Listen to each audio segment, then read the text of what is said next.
Pocas veces se ha visto a los cineastas y amantes del cine ponerse de acuerdo con algo. Puntualmente recuerdo 3 ocasiones en las que eso ha sucedido. Cuando Joaquín Phoenix ganó su Oscar por la primera entrega del Joker, cuando Parasite ganó a Mejor Película y el descontento masivo por las 13 nominaciones a los Oscar de Emilia Pérez. Bienvenidos a este nuevo video. ¡Bienvenida! En el que analizaremos artística y socialmente por qué Emilia Pérez es la burla cinematográfica más grande de los últimos años. Hola, yo soy Reis, ¿cómo están? ¿Cómo se encuentran? En el video del día de hoy vamos a hablar de manera muy puntual de las verdaderas razones por las cuales las personas están detestando la película nominada ahora al Oscar, Emilia Pérez, que no solo nominada al Oscar, sino que se corona como la película de habla no inglesa más nominada en la historia de los Oscars, superando películas como Roma o como mi película favorita, Parasite. Parasite. O sea, ¿cómo es que el cine llegó a este punto? Dios mío. Pero bueno, para ir un poquito más al asunto, vamos a dividir este video en 3 partes, que van a ser el específico del por qué esta película es una falla total en cualquier aspecto que se le mire. Vamos a hablar del problema en su enfoque social, en su enfoque musical y en su guión, que son básicamente las 3 cosas que componen esta película. Es una película social, musical, comedia negra. O sea, rarísimo todo y lo hace mal en todo. O sea, no hizo bien ninguna de las 3 cosas. Pero más allá de decirlo y quejarnos, vamos a analizar técnicamente qué fue lo que pasó en cada uno de los aspectos. Así que empecemos por el inicio. Vamos al fallo de su enfoque social. Emilia Pérez es una película que se sitúa en México en la que se habla de temas como el narcotráfico, las personas transgénero, la cultura mexicana y las personas desaparecidas. En especial, el narcotráfico y la desaparición de personas es un tema que sucede mucho en Latinoamérica y es algo muy delicado. Y aquí es donde entra la responsabilidad cultural y social. El cine es una poderosa herramienta de comunicación que influye en la percepción global de los conflictos. Representar estos eventos con respeto garantiza que se honren las experiencias de quienes los vivieron y evita la perpetuación de estereotipos o prejuicios que puedan distorsionar la realidad. Que es donde entra uno de los problemas más grandes que tiene esta película, y es que caricaturiza un conflicto grave que vive Latinoamérica. Y no es que lo genere como crítica, es que lo caricaturiza. El enfoque es importante. Y es que se nota porque no solo se nota, sino que el mismo director ha mostrado que no tenía ni idea sobre México, sobre Latinoamérica, más allá de lo que había visto él como francés. Es evidente que para él éramos unos changos, básicamente. Y sí, lo digo de esta manera porque así lo muestran. Como chafo, como gente poco culta, así muestra las cosas. Que contrata a Zoe, que es una gran actriz, que lo siento mucho por Zoe, pero la pone a hacer algo que ni Zoe misma entiende que está haciendo. Y todo el elenco ha salido a defenderlo, pues porque por supuesto es su proyecto en el que trabajaron meses, pero se nota que en verdad el director solo quería flashear con esto y mostrarse como, ay sí, miren, incluí a México en una película, soy tan social. No lo eres, por eso ya va al punto del guión. Pero bueno, volvamos a lo social. Los europeos y gringos tienen una muy mala costumbre, que es mostrar a Latinoamérica como si todos fuéramos Tarzán, básicamente. Gente que vive en la selva y que no tiene idea de mucho y que es como medio retrógrada. Un claro ejemplo de esto es El señor y la señora Smith. Esta película tiene una escena que es en mi ciudad, que es en Bogotá, que Bogotá es una ciudad, y lo digo como persona que ha estado en ciudades como Nueva York. Obviamente hay sus diferencias, pero en cuestión de ciudad, de cómo funciona la estructura de la ciudad, son muy parecidas. Bogotá, Nueva York, Buenos Aires, Londres, Ciudad de México, o sea, son ciudades centrales que funcionan de maneras muy similares, pero para ellos somos una jungla. Y el señor y la señora Smith muestra mi ciudad como si fuera netamente una jungla. Y yo digo, bueno, fue por allá en los 2000, entonces se les perdona. Pero que sigan cometiendo este tipo de irregularidades se me hace absurdo. Ahora vamos con que hizo un musical sobre la desaparición de personas. Esto genera trivialización del sufrimiento. Los conflictos involucran pérdidas humanas, crisis humanitarias y profundas heridas sociales. Tratar estos temas con ligereza o sensacionalismo puede deshumanizar a las víctimas y al espectador, reduciendo sus experiencias a meros elementos de entretenimiento, lo cual es irrespetuoso e irresponsable, en especial cuando no se tiene una perspectiva histórica precisa. El cine tiene el potencial de educar a las audiencias sobre eventos históricos complejos. Mostrar los conflictos con respeto implica investigar a fondo y presentar una versión objetiva y equilibrada, evitando la desinformación y manipulación. Tener un enfoque respetuoso puede servir como puente para reflexionar muchas cosas y entender diferentes culturas y comunidades. En lugar de exagerar divisiones, las películas pueden fomentar la empatía. Por supuesto, esto requiere ética profesional en la narrativa, cosa que el director no tuvo. Los cineastas tienen la responsabilidad ética de representar conflictos con sensibilidad. Esto implica dar voz a diversas perspectivas involucradas y evitar una visión parcializada, o en este caso, caricaturizada y burlada. Esto genera impacto en las comunidades afectadas. Para quienes vivieron o fueron afectados por el conflicto, ver sus historias tergiversadas o caricaturizadas puede causar revictimización o revivir traumas. Un enfoque respetuoso considera el bienestar de estas comunidades y busca su participación en el proceso creativo, que el director ya ha aceptado abiertamente no tuvo una investigación sobre México, sobre la historia, cogió en México hay narcos, ¿cierto? Y desaparecen gente, ¿cierto? Así hagamos un musical sobre eso. Y eso fue toda la investigación que hizo. ¿Por qué? Por plata, por explotación comercial. A menudo los conflictos se convierten en material cinematográfico con fines de lucro, dejando de lado la responsabilidad social. Es crucial que las producciones equilibren el interés comercial con una representación auténtica y respetuosa. El cine contribuye a la memoria histórica de las sociedades. Presentar conflictos de manera respetuosa ayuda a preservar los hechos de forma honesta y a prevenir que se repitan errores del pasado. El respeto en la representación de conflictos en el cine es fundamental para garantizar una visión justa, honesta y humana de los eventos, promoviendo la comprensión en lugar de la polarización. Y es que esto es lo que creo que el director no ha entendido y se le ve su falta de empatía en las entrevistas. El director, que también es el mismo guionista, y se nota. Pero tristemente es la misma razón por la que a Hollywood le ha gustado esta película. Porque nos ve como Hollywood nos sigue viendo, como las altas cabezas de la academia piensan que es Latinoamérica. Puro desvivir, desaparecer, peligro, narcos.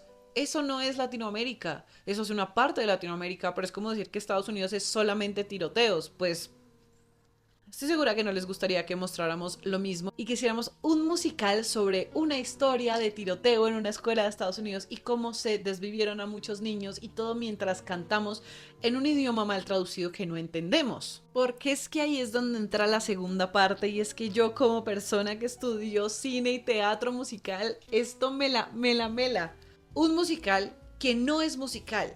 Y esto solo presiona a la idea de que esto parece más una burla que una película que trata seriamente un conflicto. Pero para ir a un entendimiento más puntual del por qué esto es una ofensa también hacia los musicales, hay que revisar primero qué es lo que hace a un musical un musical. Para que una película sea considerada un buen musical debe cumplir con 8 parámetros claves que abarcan aspectos narrativos, musicales, visuales y emocionales. El primero es una historia sólida y bien estructurada. La trama debe ser coherente, emocionalmente resonante y no depender exclusivamente de los números musicales para avanzar, con un equilibrio adecuado entre diálogos y canciones, evitando que la historia se detenga innecesariamente. Y es que aquí ya empezamos con un fallo enorme, porque no habían pasado 10 minutos y ya Emilia Pérez tenía 2 canciones que no aportaban mucho a la trama y que detenían todas las situaciones que se daban innecesariamente. Los segundos son canciones memorables y relevantes. Las canciones deben estar integradas de forma orgánica en la historia, reflejando emociones y desarrollando la trama, con letras bien escritas que complementen el guión y revelen detalles sobre los personajes y el conflicto. Asimismo, con buenas melodías, variadas en estilo y, por supuesto, con una gran voz que les acompañe. Y es que Emilia Pérez no solo no tiene canciones memorables, sino que ni siquiera las personas que son cantantes allí, como Selena Gómez, están cantando en la película, no cantan. Un musical es que se escuche bien en el oído, que técnicamente sea algo placentero de escuchar. ¿Por qué yo querría escuchar un musical en el que la gente no está cantando bien? Eso es absurdo, eso no tiene ningún sentido. Están hablando desafinadamente las canciones con letras que no tienen ni siquiera una traducción adecuada al español. Y la bola de mis disque amigos dice: ¿cuándo te vas a casar? ¿A tener hijos? No tengo tiempo. Una pésima composición, esto es algo absurdo. Lo número 3 es coreografías impactantes y cinematografía cautivadora. Y es que si bien tienen coreografías relativamente normales, pues acompañadas de lo que están diciendo se ve absurdo. Y no absurdo en un sentido a propósito, como podemos ver en La La Land o en Wicked. En Wicked, por ejemplo, en la canción What Is This Feeling, hay todas estas coreografías como irónicas. Este famoso clip de Ariana que se hizo viral en TikTok mientras todos le dicen: ay, eres una mártir, eres tan buena, cuando obviamente el guión nos está contando que ella no es exactamente la buena, y ella está como: ay, lo sé, soy tan impresionante. Esto es comedia negra. Esto es un musical que está dándonos esta energía y estas coreografías de manera irónica intencionalmente, burlándonos del personaje y no de las problemáticas de la película. O como en La La Land, que tiene sus momentos serios y sus momentos más cómicos y teatrales. Emilia Pérez trató de mezclar todo y al final no hizo nada. O sea, no me puedes estar cantando una canción mal cantada y con comedia sobre personas desaparecidas. O sea, eso no tiene sentido. Lo cuarto son actuaciones carismáticas y creíbles. Que si bien por momentos Zoe Saldaña las logra, Adriana Paz también o Carla Sofía, se pierden rápidamente por lo absurdo del guión. Y es que incluso ya siendo grandes actrices se ven a veces ridículas diciendo lo que están diciendo porque se nota que no tiene una construcción de nada y a veces ni siquiera ellas entienden lo que se quiere retratar. Porque es que cómo van a entenderlo si ni el director tenía idea.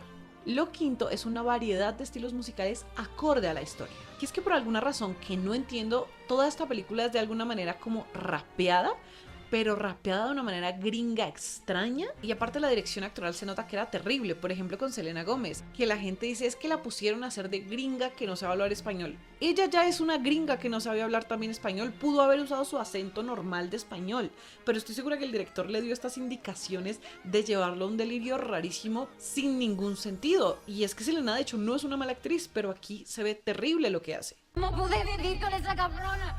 ¿Cómo pude confiar en esa pendeja? No entiendo por qué hizo eso. Hablaré con ella. Nada en comparación a, por ejemplo, lo que logra en Only Murders in the Building.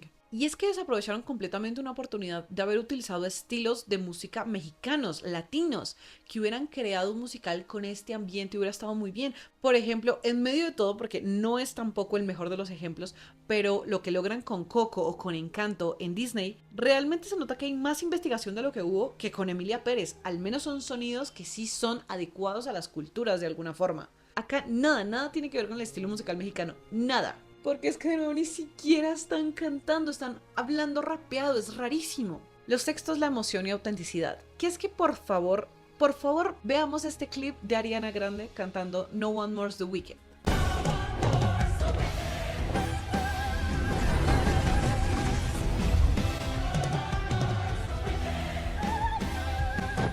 Sentí 38 emociones solamente en ese pequeño clip y ni hablar de lo que logra en toda la escena mientras canta con una voz poderosísima y preciosa.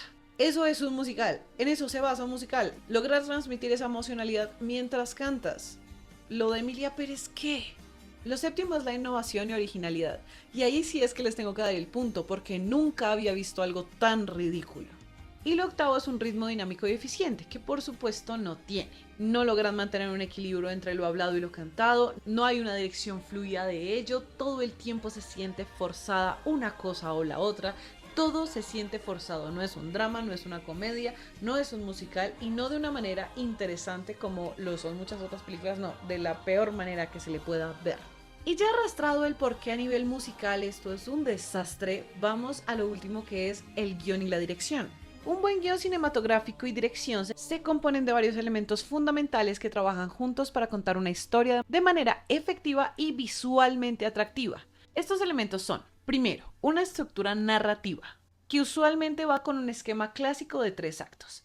La presentación, que es la introducción de personajes y contextos, con conflicto central, el acto 2 del desarrollo, que son los obstáculos y conflictos que desarrollan a los personajes, el acto 3, la resolución, donde el conflicto principal se resuelve y se cierran los arcos de los personajes. Esto va de la mano con, por supuesto, personajes bien construidos, con un objetivo, motivación, conflicto y evolución, y llevados con diálogos naturales y funcionales, que deben ser creíbles y reflejar la personalidad de cada personaje, evitando una exposición innecesaria que evite que avance la historia. La temática debe ser clara, toda gran historia tiene una idea central o mensaje subyacente que conecta emocionalmente con el público, ya sea amor, redención, lucha por la justicia, etc.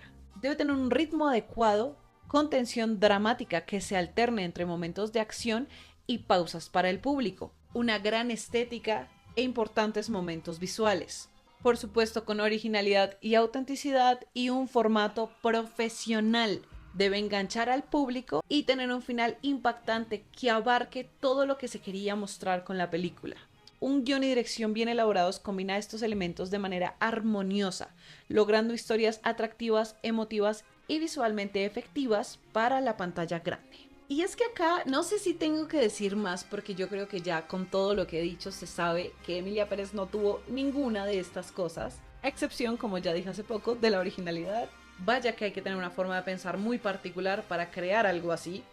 El final no se los quiero spoilar por si quiere alguien ir a verla, pero para los que ya lo vieron, es un final que básicamente es de novela en el peor de los sentidos, en el sentido absurdo, en el sentido, no de una novela bien hecha, sino de esas novelas que uno ve y dice, ¿qué? Que yo siento que era como el director básicamente guionó la película, como que siento que alguna vez vio una mala novela latina y dijo, ah, esto es lo que disfrutan en Latinoamérica, voy a hacer una versión increíble y hollywoodesca de esto, con actrices reconocidas. Le salió de la patada. Arrastró a grandes talentos a este bodrio y Hollywood lo está viendo como algo a alabar porque de nuevo así es como ellos nos ven también. Y como ellos no entienden lo mal construido que está a nivel de sonido, a nivel de oído, aunque bueno, sí deberían entender que cantada por lo menos no está, pero la traducción como no la entienden y solo ven con subtítulos, pues piensan, ok, está bien hecha, está bien trabajada, no lo está. Y lo peor del caso es que la idea per se no estaba realmente mal. Cuando yo vi la premisa, que era de un narco que sentía que no llevaba la vida que quería ni que sentía por dentro y que quería convertirse en una chica, realmente se me hizo algo original y dije, wow, puede llegar a ser muy interesante. Cuando vi el cast dije, wow, puede llegar a ser muy interesante. Pero cogieron algo que pudo haber sido una buena idea y lo destruyeron. Porque es que a pesar de haber sido una buena idea, era una idea muy arriesgada y que se tiene que ser muy consciente del entorno que me estoy planteando para llevarlo con responsabilidad. Es como hacer un musical sobre los nazis. Se puede hacer, claro que se puede hacer. Se puede hacer una comedia negra respecto a esto, claro que se puede hacer. De hecho, Inglourious Basterds lo es. Pero por supuesto, bien llevada, bien escrita y abarcando las perspectivas. Limitando la burla, pero llevándolo a una comedia negra. Es posible. Pero es que el enfoque del guión y la perspectiva que el director quiere contar lo son todo. Esa es una de las razones por las cuales tengo otro conflicto con otras de las nominadas a los Oscar. Anora. Y bueno, ya hablé un poco más de ella en un video que tengo sobre la hipersexualización a la mujer. Si quieren ir a verlo está en mi perfil. Pero en resumidas cuentas es que el enfoque que tiene un director es muy obvio cuando se analiza una película. En Anora, por ejemplo, mucha gente dice no, que el enfoque era la vida de la trabajadora y cómo este era un trabajo muy duro porque era una trabajadora. Y la realidad es que no, es que ese no es el enfoque. Tras de que el guión, no sé por qué está nominado a guión original, si es una copia tal cual de Pretty Woman con pequeños cambios. Pero hay 2, 3 escenas de ella con otras chicas hablando sobre su vida o viendo que tiene como una vida un poquito complicada. Y más de 10 escenas de ella exhibiéndose a nivel. Entonces ahí se ve un poco el público al que él quería llegar y la perspectiva que el director estaba mostrando. Que claro, como es una trabajadora de este estilo, uno dice, pues por supuesto van a haber un par de escenas de este estilo. Pero que hayan más escenas de este estilo y de ella con el chico con el que se casa y teniendo relaciones y que una cosa, que la otra, ella haciéndole un striptease, un privado y que una cosa y tal. Pero que hayan 2, 3 de charlas muy pequeñas de ella sobre ella misma y sobre su vida, eso dice mucho. Y lo mismo acá, realmente no hay un análisis del fondo de estos conflictos, sino es un montón de tiempo, canciones entre rapeadas, cantadas, no bien traducidas y poco tiempo realmente enfocado en la cultura mexicana y en el conflicto per se a fondo. Que es que se nota mucho que el director solo quería flashear al respecto, se nota que él quería hacer como una película que dijera, no, es que esto es arte porque es así subjetivo y tiene diferentes idiomas y pues no, porque si no investigas no tiene sentido. Y es una ofensa que películas como La Sociedad de la Nieve o Parasite, que sí eran en diferentes idiomas, ya sea español, ya sea coreano, hechas por personas de estos lugares, con actores de estos lugares, no tuvieran tanto reconocimiento como el que está teniendo Emilia Pérez. Esto es algo absurdo. Entonces nada, en resumidas cuentas, esto es todo lo que considero que está mal y por lo cual Emilia Pérez es una película ofensiva y que no me agrada nada. Cuéntenme ustedes, ¿la vieron? ¿Les gustó? ¿No les gustó? ¿Qué piensan de ella? ¿Qué piensan de toda esta situación con los Oscars y con las premiaciones, honrando un poco a esta película y despreciando a otras maravillosas como Challengers, que no tuvo nominaciones? Entonces esto, Dios mío, me pone a pensar mucho respecto a mi propia carrera. Pero bueno, eso fue todo por el video del día de hoy. Si les gustó, no olviden suscribirse y dar like para que estemos siempre conectados y nos vemos muy pronto. Les mando un abrazo enorme.